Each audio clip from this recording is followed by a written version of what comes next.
آیت نمبر 9 صفحہ 498 اعوذ باللہ من الشیطان الرجیم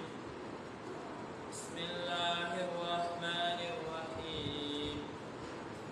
وهل أتاك حديث موسى إذ رأى نارا فقال لأهلهم كثوا إني آنست نارا لعلي آتيكم منها بقبس أو أجد على النار هدى فلما أتاها نودي يا موسى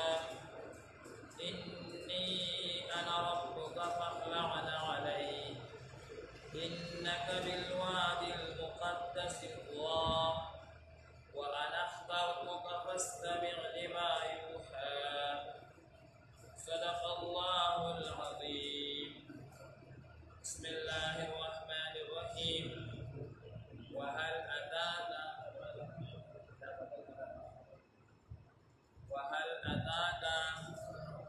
آیا راغلی دی تا ته حدیث موسی خبر د موسی علیه السلام اذ رأى هر کله چې ولید ده نارا اور لره فقال وی فرمایل لأهله والحور والته امکثوا تاسو ایثار شئ انی آنست بشکا ما لیدلی دی نارا اور لعلی آتیکم امید لرم چې زه به راوړم تاسو ته منها د هغې نه بقبس یو شعله او اجدو یا به زه ومومم علی النار په دغه اور باندې هدن لاره ښودونکې فلما اتاها پس هر کله چې هلته ورسېدو نودیه آواز ورته وشو یا موسی ای موسی علیه السلام انی انا ربک بېشکه زه ستا رب یمه فاخلعن علیک نو وباسه خپلې پاڼې انک بېشکه ته بالوادي المقدس په پاک میدان کې طوى طوى وادي وانا اخترتك او ما ورکړې ته فاستمع پس واوره لما یوحى چې کومه وحي تا ته کولی شي بسم الله الرحمن الرحیم سوره آیاتونو مبارکو کې تر ډېر لرې پورې د موسی علیه السلام واقعه هغه ذکر کېږي او دا دې لپاره ذکر کېږي چې مخکې د الله تعالی د توحید مسائل هغه ذکر شو اوس الله تبارک وتعالی نبی کریم صلی الله علیه وسلم ته فرمایي چې دغه توحید لپاره او دغه دین د دعوت لپاره موسی علیه السلام څومره تکالیف برداشت کړي ته هم دغه دین د تکلیف لپاره د دین د دعوت لپاره تکالیف او چتولو لپاره تیار شه او تسلیم دا نبی علیہ الصلوۃ والسلام ته چې څنګه موسی علیہ السلام ته الله تعالی آخر کې کامیابی ورکړی و دا سیوا ته هم کامیابی هغه ملاویږي دې سورته مبارکه کې د موسی علیہ السلام واقعا تفصیلا هغه ذکر کیږي وهل اتاك حديث موسى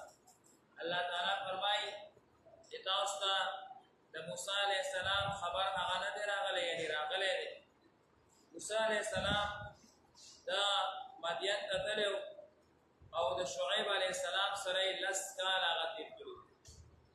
تاسو مخکې دا واقعه زده کړې ده چې کله موسی علیه السلام باندې هغه د قتل خبره راغله او یو د فرعونیانو ملګری موسی علیه السلام هغه مړ کړی و په هغې باندې موسی علیه السلام پسې باقاعده حکومت آرډر جاری کړو چې دی ګرفتار کړي موسی علیه السلام د الله په حکم سره مدین ته هجرت وکړو او هلته کې بیا شعیب علیه السلام د الله تعالی پیغمبر هغه سره موسی علیه السلام هغه دیره شو او هغه ورته ډیوټي ورکړه ورته وی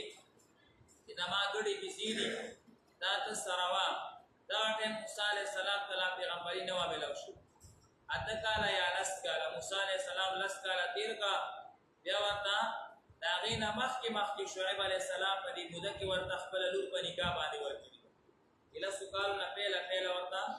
شعیب علیه السلام خپله لور هغه ورکړه او بیا موسی علیه السلام د شعیب علیه السلام نه لس کاله بعد اجازت وغوښتو چې زه د خپل مور او پلار او د خور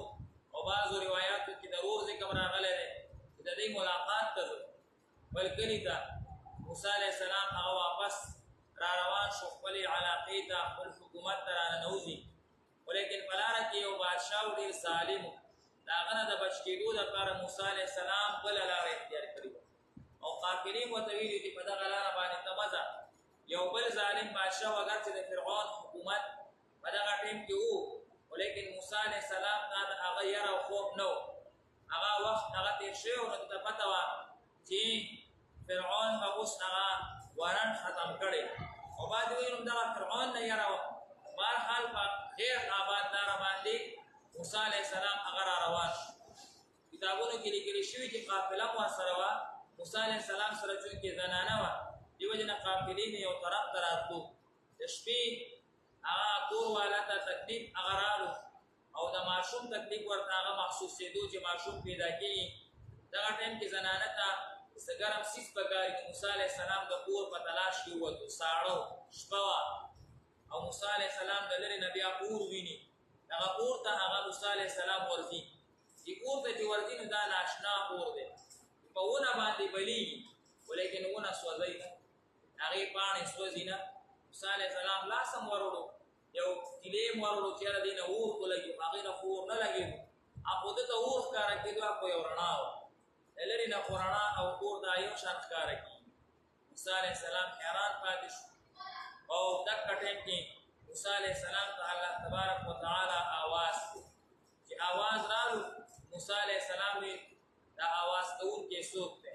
الله په خپله باندې وایي انني انا الله زه الله تعالی یم کتابونو کې لیکلي شوي مفسرینو حضراتو چې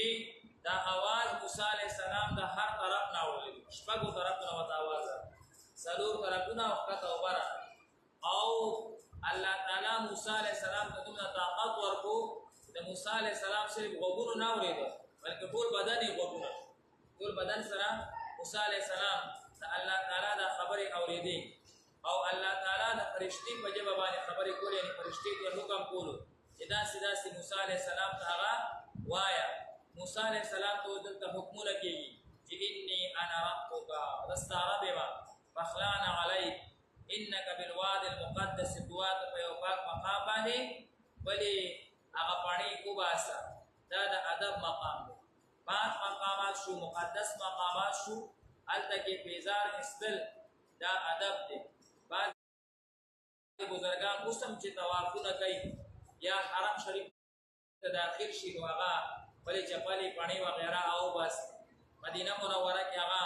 ډېر حضرات بیا پرې خپې ګرځي دا د ادب مقام دی او د ادب تقاضا